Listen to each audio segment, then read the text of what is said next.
e maravilhosos alunos. Aí, galera, então agora nós vamos lá para a nossa revisão geral do nosso português lindo e maravilhoso. O que é que será que vai cair? Bom, nós vamos trabalhar apenas com questões exatas que com certeza vão cair. Olha lá o Gão, tá ali o Guardião, toda a galera, né, pessoal? Vamos então, assim, primeiro de tudo, estamos na Semana Farroupilha, nós vamos ouvir o nosso hino rio-grandense. Vamos lá, então. Pé do borraio, conto causos e anedota, e o fogo velho campeiro me aquenta o bico da bota, e pra cantar o Brasil inteiro, venho do fundo da grota.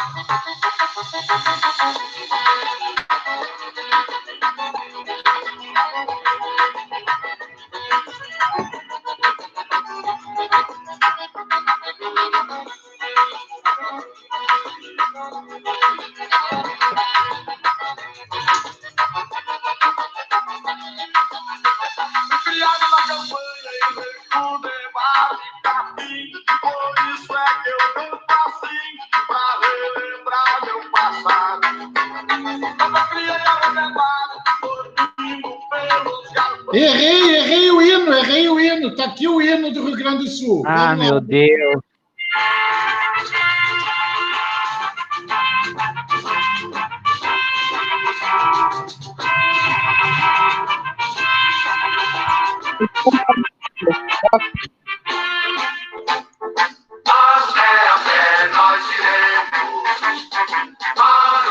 Vamos lá, foi isso aí, foi o hino, né, gente? Que bobagem! Vamos então para o que interessa. Vamos então para a nossa aula. Nós vamos fazer a apresentação dos slides aqui. Vamos ver se eu consigo apresentar para todo mundo. Deixa eu ver qual que é F5, né? Acho que era esse aqui que eu tinha que clicar. F11, Tolfo, F5 é para reiniciar. Ah, então é verdade. Então aqui, opa, deu pira. Aí, rede! Vamos lá então, português, professor Tolfo, então. Vamos lá, gurizada, primeira questão. Certeza pura, mais do que certeza pura. Eu quero que o Guimarães perca um braço, o Hugo perca uma perna. Eu acho que eu quero que as Putz, cadê meu braço? As gurias nunca arrumem um namorado se não cair uma questão dessa. Se não cair uma questão dessa, todas as pragas do Egito cairão sobre vocês. Porque, gurizada, não existe prova de português de ensino médio que não tenha uma questão de acentuação. Então, já darei para vocês aí uma questão, tá? Vamos lá, primeira coisa, oxítona, né, gente? Oxítonas, vamos lembrar que as oxítonas levam acento quando acabam em A, E, O, ou as, es, os, em, ens. Então, as oxítonas só recebem acento quando acabam em A, E, O, em e ens. Vamos lembrar também, como está aqui, o nosso ditongo aberto. Se ela acabar em também el, ei, oi, ela leva acento também. Então, a acentuação das oxítonas só leva acento quando acabar em A, E O, ou elas no plural, né? As, es, os, em e ens, e o el, o ei e o oi, também no plural, els, eis, ois. Chapéu, constrói, escarcel, todas essas palavras que terminam ou em ditongo, ou em ae, ou em ens, se forem oxítonas, leva acento. As paroxítonas, elas vão levar acento quando não acabar nessas que eu acabei de falar. Qualquer paroxítona, se ela acabar em a, e, o, em, ens, não leva acento, com exceção dos ditongos, né? Quando acabar em ditongo, leva acento a paroxítona. Gente, proparoxítona, todas levam acento. Todas. É proparoxítona? Bota acento. Sempre. Hiato, regra de hiato, gente. Vocês têm que tomar cuidado que o hiato é somente quando for o I, o U, as mais fortes, e o U tônico, as mais fortes, seguidas de S. No máximo, seguidas de S, tá? Por exemplo, sa-i-da, sa-u-de. Eu tenho 2 hiatos.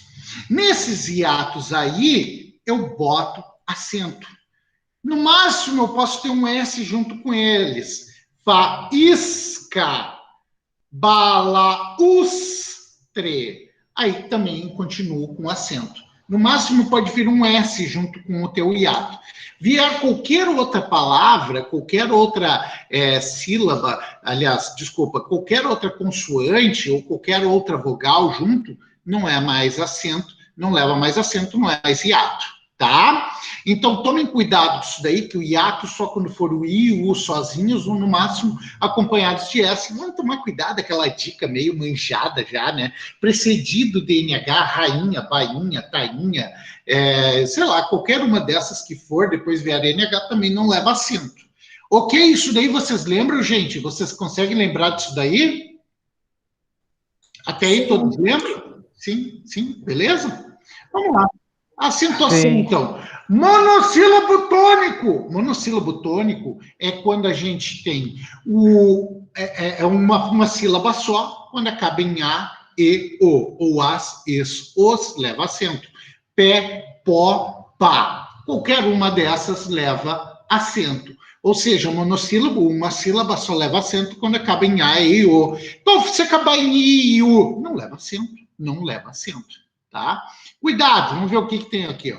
Gente, esse ter e vir aqui, eu quero, deixa eu ver se eu coloquei. Não coloquei.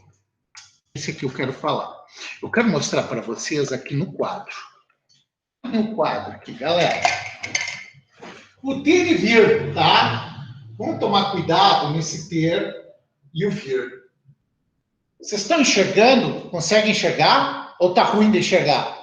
Tá bom de enxergar? Tá. Esse ter e vir aqui, ó, nós temos que tomar cuidado quando ele for no singular ou for no plural. Se ele for no singular, não tem acento. Se ele for no plural, tem acento. Como assim, Tofo? Calma aí, olha aqui como é que fica ele e eles. Ele está no singular, eles no plural. Se eu for falar, eu vou falar exatamente a mesma coisa. Por isso que dá os erros aqui. Ele tem, ele vem. Eles têm, eles vêm. Eu falei o tem e vem, a mesma coisa. Mas na escrita, eles têm uma grande diferença. Olha aqui na fala, ele tem e ele vem. Eles têm e eles vêm. Também fica a mesma coisa. Mas na escrita, não. O plural é com acento circunflexo. Vocês conseguem ver bem isso daí? Vocês conseguem ver bem isso daí? Ele tem, ele vem, com acento circunflexo, tá? Então, isso pode cair? Sim, isso pode cair. Isso realmente pode cair. Vocês têm que tomar cuidado com essa parte aí. Próxima parte que nós vamos falar é de fonética e fonologia. Então, isso vai cair? Cara, eu vou te dizer que no Colégio Tiradentes, sim, vai cair de certeza. No Colégio Militar? Talvez. Ou seja, é uma questão que vai cair em algum dos concursos. Ah, eu não vou estudar. Então não estuda, tu vai errar essa questão. Uma vai cair, de certeza. A gente não vai estudar nada que não caia. Nós estamos vendo hoje somente coisas que caem, tá? A minha ideia hoje é dar metade da matéria hoje e outra metade na outra quinta para não ficar muito massacrante, tá? Mas aí vocês pegam esse vídeo, bota lá no YouTube, no nosso canalzinho, deixa o seu like, não deixa de se inscrever. E, gurizada, aí vocês botam na velocidade 2x. Aí vem rapidinho toda a revisão. Vocês vão conseguir ver todo o português no máximo em 30 minutos. Maravilha, maravilha. Do que cai, né, gurizada? Do que cai. Então, vamos lá. Próxima. Então, acentuação. Opa, é F11? Ô, Guimarães, tô mentiroso, hein? F11 da tela cheia. Pra mim, é ruim, hein? Agora deu. Então, acentuação, passamos. F5 eu sei que não é. Essa parte talvez não caia em todos, mas que vai cair, vai, principalmente o Tiradentes. Tiradentes adora fonética e fonologia, ama fonética e fonologia, principalmente quando fala, depois vocês vão ver ali, em dígrafo. Quando entra dígrafo, é maravilha! O Tiradentes ama isso daí. Gente, fonética e fonologia, a primeira coisa é ver hiato, né, gente? Hiato que são duas vogais em sílabas separadas. E aí nós temos também o ditongo. Esses encontros vocálicos aí, gente, nós temos que tomar cuidado, principalmente o ditongo. O ditongo, ele pode ser crescente ou decrescente. Crescente é quando eu tenho uma semivogal e depois uma vogal. O decrescente é o contrário, quando eu tenho uma vogal e uma semivogal. Vamos lembrar que vogal geralmente é o A, o E e o O, e semivogal o I e o U. Mas às vezes o E e o O, ele vem com E com som de I e o O com som de U. Então tomem cuidado nesses detalhezinhos, tá? Então crescente, semivogal, vogal, decrescente, vogal, semivogal. Gente, aqui eu sempre chamo atenção isso daqui, ó, porque pode ser oral e nasal também, tá, gente? Oral é quando eu falo somente pela boca e nasal é quando tem um som nasalizado. Uma palavra que tenha tio ou que tenha uma vogal mais M, ela tem um som nasalizado. Então tomem cuidado nesses detalhes. Pô, isso aí cai. Olha, essa parte de oral e nasal até que não, tá? Mas a parte decrescente e decrescente. Mas isso aqui é extremamente importante. Quando vocês tiverem uma vogal mais M, no final da palavra, vocês têm um ditongo ali. Então, por exemplo, se eu pegar aqui no quadro, ó, vocês conseguem enxergar? Vocês estão enxergando ou está aparecendo só o meu quadro aí? Está aparecendo isso daqui? Sim, dá para ver, tá aparecendo. Dá para ver os dois. Então, aqui, ó, falando, olha só. Cai uma questão, e aí aparece aquilo ali, aquele verbo ali, tá conjugado. Eles falam, aí depois tá as alternativas abaixo, qual é que tem um ditongo? Aí vocês olham, aquilo ali não tem ditongo, não tem duas vogais uma do lado da outra. Tu errou, porque ali eu tenho um ditongo.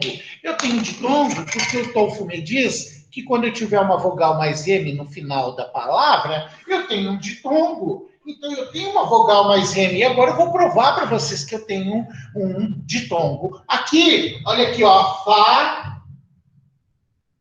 Olha agora, fala. Vocês falam. Falam ou falam?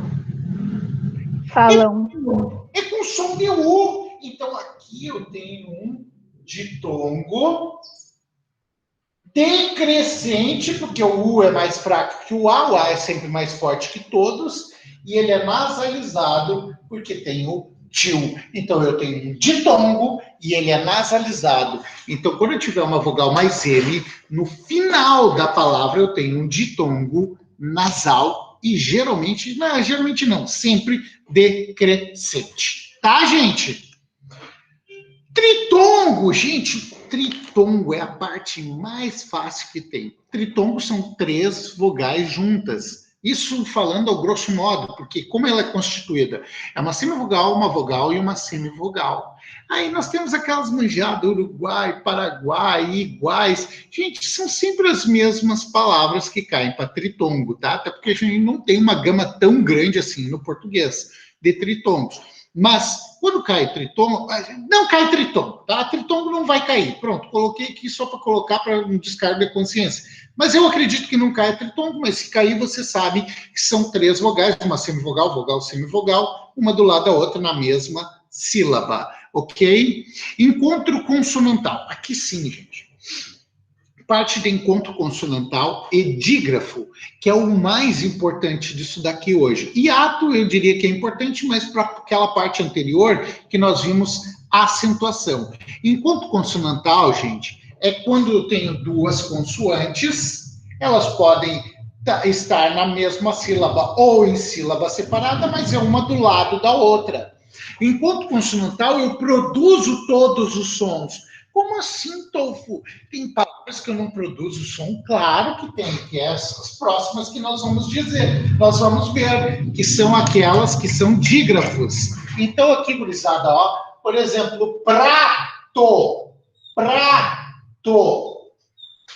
Eu faço a separação, isso aqui ficou uma do lado da outra, são 2 consoantes. É o encontro consonantal. Por que o encontro consonantal? Porque eu tenho 2 consoantes, uma do lado da outra, e eu produzo os 2 sons. Eu produzo o som do P e o do R.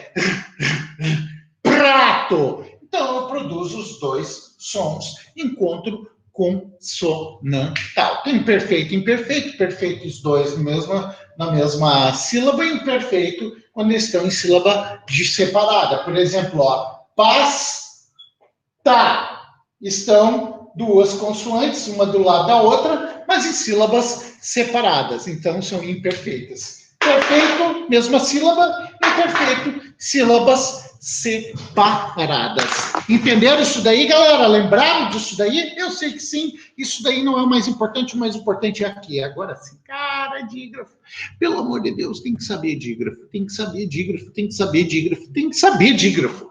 Quais são os dígrafos? Quando eu falo em dígrafo, tu tem que já saber de cara. CH, LH, NH, RR, SS, SC, SC cedilha, XC, XS, GU, QU, quando o U não é pronunciado, são dígrafos. Isso tu tem que saber de cor e salteado. Outra coisa que tem que saber, o H, gente, não produz som. Mas ele não é um dígrafo. CH, LH, NH, sim, é um dígrafo. Isso vocês têm que tomar cuidado. Tá? Mas o principal, esses que eu falei, são os dígrafos consonantais. São os dígrafos vocálicos, olha aqui. Isso aqui. Isso é o que vocês têm que tomar mais cuidado. Quando vocês têm uma vogal mais M, uma vogal mais N no início ou meio da palavra. Por que eu botei em destaque, sim, no início e meio da palavra? Porque se for no final da palavra uma vogal mais M, eu tenho um ditongo. Agora, se for no início ou meio da palavra, uma vogal mais M, vocês têm um dígrafo. Meu Deus! Olha para mim, olha para mim, olha para mim. Se eu botar a palavra anta,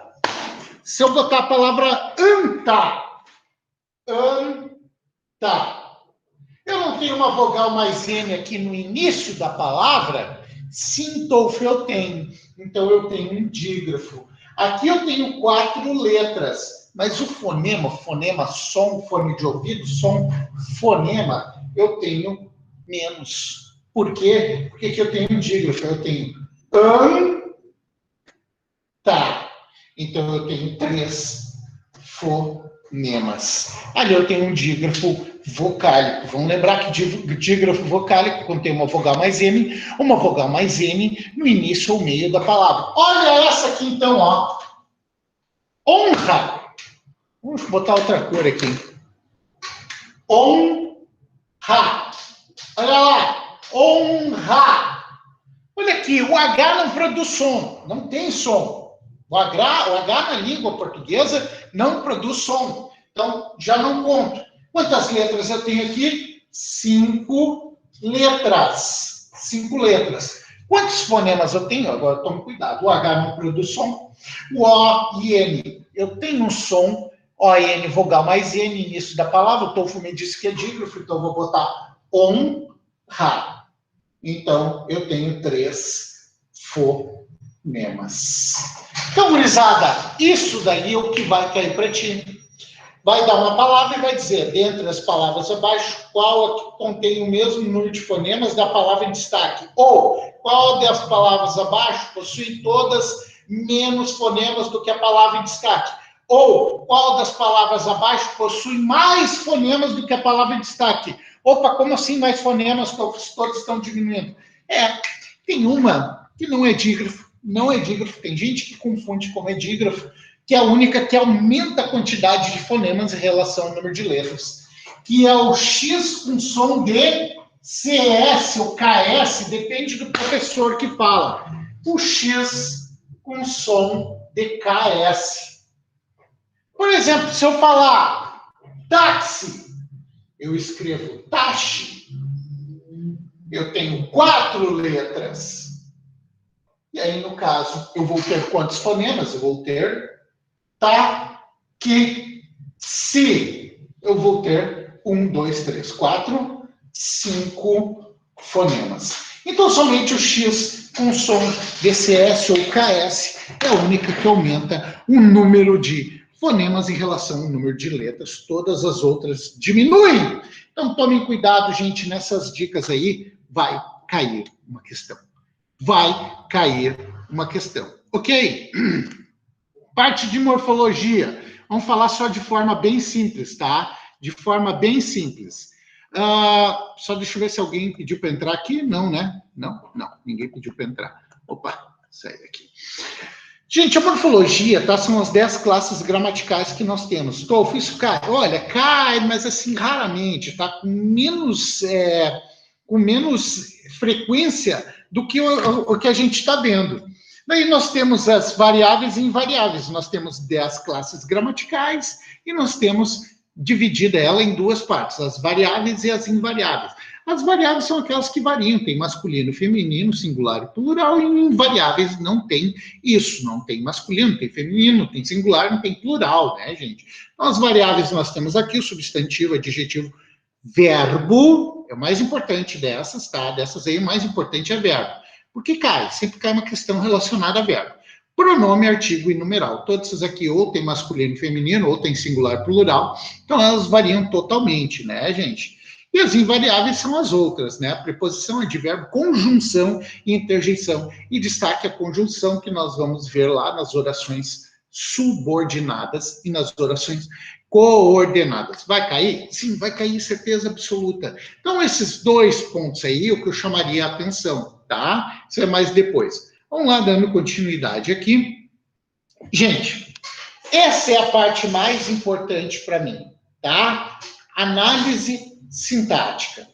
Para mim, professor Tolfo, é a que mais cai e a que mais tem questão em todas as provas de vocês. Gurizada, todas as provas de vocês vão ter pelo menos uma questão de análise sintática. Talvez 2, até 3, já vi muito mais, já vi questão, a prova inteira ser só análise sintática, que é quando envolve sujeito, objeto direto, objeto indireto, complemento nominal, adjunto adnominal, predicado, predicativo, enfim, tem toda aquela galera. E aqui que eu tenho que me deter, se a aula de hoje tem que ser ela promissora, tem que ser em cima disso daqui. Vocês não podem esquecer a análise sintática. Análise sintática, nós temos lá 2 tipos de sujeito. 2 tipos de sujeito. Tu não me falou que eram 5? Sim, são 5, mas a gente classifica ele em 2 formas. Quando aparece na frase, está escrito, e quando não aparece na frase, quando não está escrito. Quando está escrito, ele simples é composto. Não, João correu à noite. Quem correu à noite? João. Então, é um sujeito ali, está escrito, tá? João e Maria correram à noite. Quem correu à noite? João e Maria. Então, estão ali, está escrito. Quando está escrito, ou ele é simples ou ele é composto. Simples é quando tem um núcleo, composto é quando tem 2 ou mais núcleos. Agora, quando ele não aparece na frase, ele pode ser 3 outras coisas. Oculto, elíptico ou desinencial, todos são sinônimos. Ele pode ser um sujeito indeterminado ou uma oração sem sujeito ou sujeito inexistente. Gurizada, quando que é cada um, né? Por exemplo, eu falo assim, comi arroz. Quem comeu arroz? Pergunto para vocês. Quem comeu arroz? Comi arroz. Quem comeu arroz?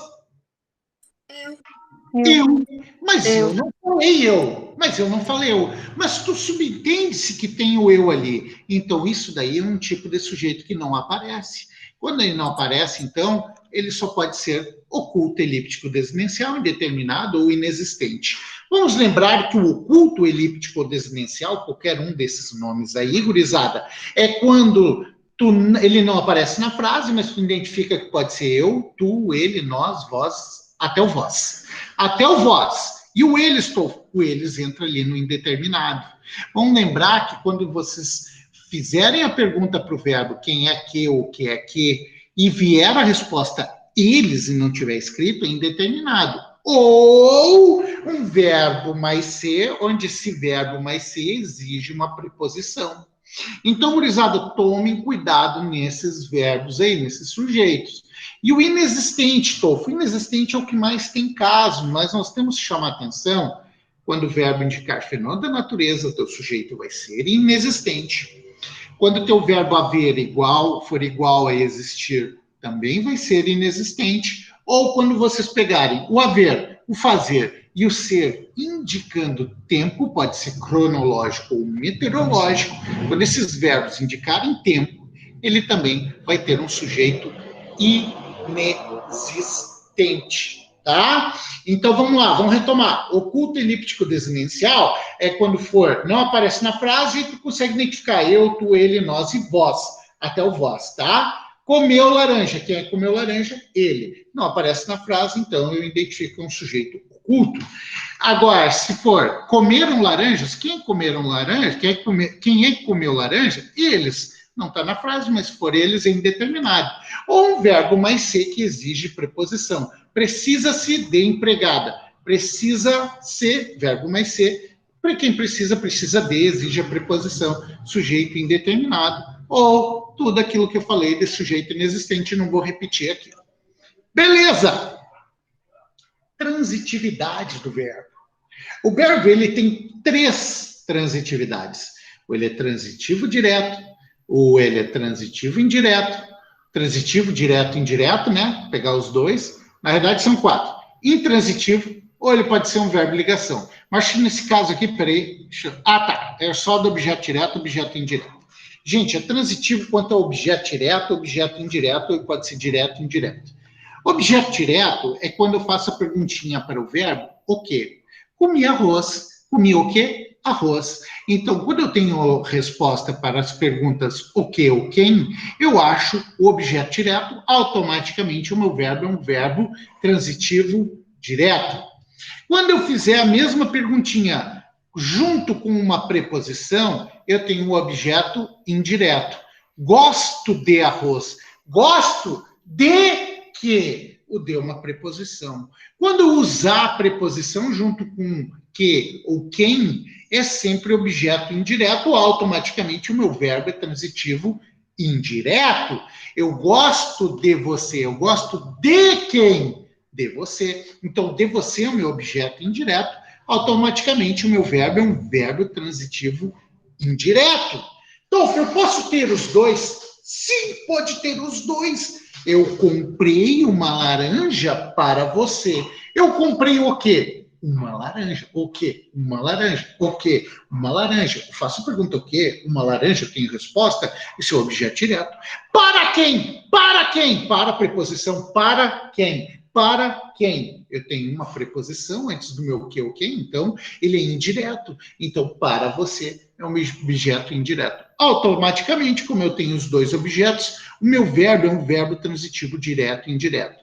Mas o meu verbo, ele ainda pode ser mais 2 coisas. Ele pode ser intransitivo ou verbo de ligação. Gente, intransitivo é aquele que tem um sentido completo. Ele é um sentido completo na tua oração. Por exemplo, o cachorro latiu. Quem late, late. O bebê nasceu. Quem nasce, nasce. Então, se eu boto um ponto ali, eu não preciso de mais nada do que vem para ter sentido, ele é um verbo intransitivo. Agora, também nós temos o verbo de ligação, vocês têm que tomar muita atenção nesse verbo de ligação aqui, principalmente com o verbo ser, que às vezes se tu fizer a perguntinha o que ou quem daqui, ó, tu vai achar objeto e vai estar errado, né? Os verbos ser, estar, ficar, continuar, parecer, permanecer, tornar-se, andar e viver, né? Deixa eu ver se eu botei o andar e viver. Não. Andar e viver aqui, mais adjetivo, sempre vai ser um verbo de ligação. Então, tomem cuidado nesses verbos de ligação aí, para não confundir com objeto direto. Por exemplo, ele é, do verbo ser, bonito. Tu vai fazer perguntinha, ele é o quê? E tu vai ter a resposta bonito, então daí tu vai dizer que aquilo é objeto direto. Tá errado, gente. Porque o verbo ser, com o auxílio de um adjetivo, sempre vai ser um verbo de ligação. Então, aquele bonito ali não é um objeto direto, é outra coisa que nós vamos falar adiante, que é o predicativo do sujeito. Gente, vamos lá então, continuando. O predicativo, tá? Vamos falar de predicativo aqui agora. O predicativo é o adjetivo que vem depois do verbo, geralmente depois do verbo, e ele se refere ou ao sujeito ou ao objeto. Então, ele é bonito, quem é bonito é ele. Ele é o sujeito da frase, então, o predicativo do sujeito. Agora, eu comprei um carro bonito. Eu comprei o quê? Um carro. Quem que é bonito? O carro. Então, isso aí é um predicativo do objeto. Então, gurizada, tomem cuidado, o adjetivo se refere ao sujeito ou ao objeto, tá? Complemento nominal, gente. Complemento nominal sempre vai estar acompanhado de uma preposição. E geralmente não, sempre vem após um verbo. E esse verbo não exige a preposição. Como assim, Tofo? Gosto de usar muito esse exemplo aqui, que eu acho ele bem explicativo. Bem explicativo. Olha aqui. Vocês estão enxergando? Está enxergando? Sim. Sim. Vou botar uma frase e vocês vão me dizer se tem sentido ou não. O que está escrito aqui?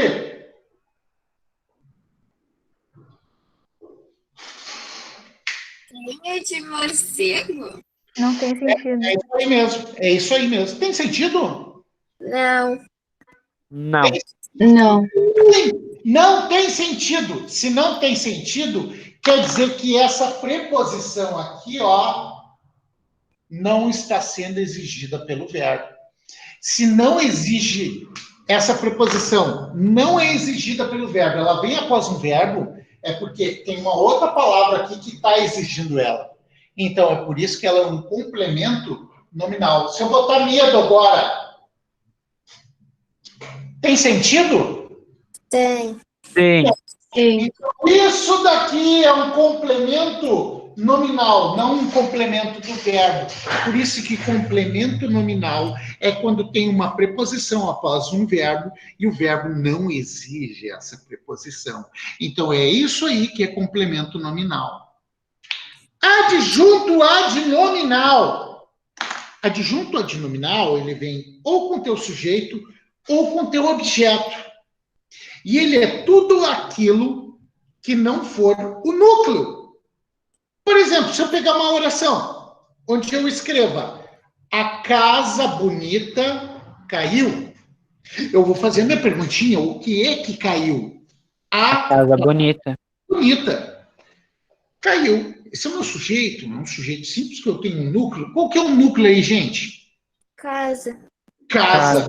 Então, eu tiro casa, o que que sobra? O A e bonita. O A e bonita estão juntas com o nome. Então, elas são adjuntos adnominais. Então, o adjunto adnominal é tudo aquilo que vem junto com o núcleo do sujeito ou o núcleo dos objetos. O que que pode ser adjunto adnominal? Vamos lá. Artigo pode ser, numeral pode ser, pronome pode ser e adjetivo pode ser. Então, esses 4 irmãos aí, esses 4 irmãos, podem ser adjuntos adnominais. E a preposição, Tofo? Não, ela não pode ser. Adjunto adverbial. Adjunto adverbial é aquilo que vem na tua oração e ele sempre geralmente tu vai fazer associado com 4 perguntas. Onde, como, quando e quanto. Em Santa Maria choveu. Onde choveu? Em Santa Maria. Então isso é um adjunto adverbial. Lugar. Ontem choveu. Quando choveu? Ontem. Então, é um adjunto adverbial de tempo. Choveu muito em Santa Maria. Quanto choveu? Muito. Então, adjunto adverbial de intensidade. E assim por diante. Faltou alguma? Onde, quando, quanto, como? Eu ando devagar. Como eu ando? Devagar. Então, isso é um adjunto adverbial de modo. E aí depois nós temos afirmação, negação, dúvida, enfim, nós temos bastante adjuntos adverbiais. Mas os principais são esses 4 aí, mais afirmação, negação e dúvida. Por isso que eu botei em destaque esses 7 aí, que são os que mais caem, tá? 2 coisas fáceis agora. Aposto e vocativo. O que eles têm em comum, gente? O que o aposto e o vocativo têm em comum? Digam para mim. Alguém lembra? Os 2 são separados por o quê? Por? Alguém lembra? Vírgula. Vírgula! Muito bem. Os 2 são separados por vírgula. O aposto é entre vírgulas e o vocativo também. E a diferença é, o aposto eu posso tirar fora da oração, que a minha oração permanece com sentido. Agora, o vocativo, gente, eu não posso tirar da minha oração, porque senão eu perco o meu referente. Por exemplo, quando eu falo assim, ó, Guimarães, preste atenção, quando eu falo Guimarães, eu tenho que botar uma vírgula ali, e eu sei que Guimarães é um vocativo, porque eu chamei a atenção de alguém. Ah, Tolfo, então são todos os nomes? Não, não é assim. Quando tu chama alguém por algum nome, ele é um vocativo. Ah, mas e se eu chamar a pessoa pelo apelido? Pode ser. Qual que é o apelido? Passarinho. Passarinho, vem aqui. Passarinho, vírgula, vem aqui. Então, passarinho é um vocativo. Vocativo é sempre quando tu chama a atenção de algo ou alguém. Então, gurizada, tomem cuidado. O aposto e o vocativo vem entre vírgulas. O aposto eu posso tirar fora da frase, que a minha frase permanece com sentido, a minha oração permanece com sentido. O vocativo eu não posso tirar, porque senão eu perco o meu referente. A quem está sendo direcionada a oração? Então, tomem cuidado desses dois detalhes, tá? Predicado. Gente, nós temos 3 tipos de predicado. Foi isso que eu confundi antes com a predicação, tá? Predicado. Temos predicado nominal, predicado verbal, predicado verbo nominal. Se eu souber o predicado nominal, eu mato esses outros 2 que são muito fáceis.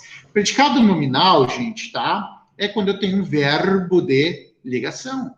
Quando eu tiver um verbo de ligação, eu tenho um predicado nominal. Ó, ele é bonito. Tudo que não é predicado, né? Aliás, tudo que não é sujeito, quem é que é bonito é ele, o resto tudo é predicado. O é vem do verbo ser. Então, tudo que vier de ser, estar, permanecer, continuar, tornar-se, ficar, esqueceu algum, em andar, viver, mais adjetivo, é um verbo de ligação. E quando tiver verbo de ligação, você sempre tem um predicado nominal. O resto, todos os outros verbos são predicado verbal. Todos os outros verbos que não são verbo de ligação são predicados verbais. Então, tudo que não é verbo de ligação, vou falar de novo, são predicados verbais. Pergunto para vocês, comeu é um verbo de ligação? Comeu é verbo de ligação? Hein, gente? Não. Não é. Então, qualquer outro verbo que não seja verbo de ligação, predicado verbal. Todos os outros verbos, milhões de verbos que venham depois, não importa qual verbo que seja, que não seja um verbo de ligação, o predicado é verbal. Então, tudo que vier depois de que não seja um verbo de ligação, qualquer outro verbo vai ser um predicado verbal. Ah, então tudo é predicado verbal? Mas toma cuidado com um detalhezinho. Vou pegar aqui, só vamos ver esse exemplo. Verbal, né? Os outros verbos. Ele comeu batata. Eu pergunto se comeu é verbo de ligação, vocês vão dizer que não, então eu vou dizer que isso aqui é um predicado verbal, realmente é um predicado verbal. Mas toma cuidado com um detalhezinho. Se depois desse verbo não vier um adjetivo, se vier um adjetivo depois desse verbo, vai ser um predicado verbal e nominal, ele vai ser verbo nominal. Então, verbo nominal é quando eu tenho outros verbos, tá? Mais um adjetivo. Ele comeu batata, a mesma frase anterior. Sim, é um predicado verbal. Agora, depois tem um adjetivo. Ele comeu batata feliz. Tem um adjetivo. Se tiver o adjetivo, o predicado é verbo nominal. Por que ele é verbo nominal? Porque aqui, ó, entre o teu predicado verbal e o teu adjetivo, tu poderia colocar um verbo de ligação imaginário. Ele comeu batata e era feliz. Ele comeu batata e ficou feliz. Ele comeu batata e estava feliz. Ele comeu batata e permaneceu feliz. Enfim, eu posso colocar qualquer verbo de ligação ali que vai dar sentido. Então, é por isso que ele é um predicado verbal e nominal. Então, gente, tomem muito cuidado, resumindo a parte de predicado, verbo, ligação, predicado nominal, qualquer outro verbo que não seja verbo, ligação, predicado verbal. Mas se vier mais um adjetivo, o predicado é verbo nominal. Ok? Dúvida nisso daí, gente? Não, tô. Não. Deixa eu ver que horas são. 8h51. Vocês querem que eu faça mais uma aqui, falando disso daqui? Ou deixamos para a nossa próxima aula, semana que vem para ver o resto. O que vocês acham? Deixamos para a semana que vem? Deixa para a próxima. Oi, Oi? Tolfa. Oi? Quê? Pão de Deixamos... batata? Não entendi. Também não. Vocês querem Tu que... que escolhe, Tolfa. Não entendi, desculpa. Tu que escolhe. Então eu Deixa fecho, tempo, não. então eu fecho aqui que vai dar exatamente na metade, tá? Tá bom. O que eu vou pedir para vocês? O PDF que eu mandei aí, PDF não, PPT que eu mandei para vocês, baixem, dê uma boa olhadinha nele, tá? E aí podem me tirar dúvida no meio da semana aí, ou durante essa semana aí, e a semana que vem o resto, a outra metade, a gente fala. Acabamos, Tá bom. encerramos toda a revisão de português. Ah, é bem tranquilo, Tolfo? É, mas tu tem que tomar bastante cuidado. Tá bom, gente? Alguém ficou com alguma dúvida do que a gente explicou? Para quem não assistiu aí, eu vou botar no YouTube depois, eu largo para vocês o link, e aí vocês assistam de novo, tá? Pode me perguntar qualquer coisa no meio da semana. Tá bom, gente? Beleza. Beleza? A comida tá na mesa. Beleza. Beijo. Beijo. Beleza. Tchau, Beijo. Tolfa. Tchau.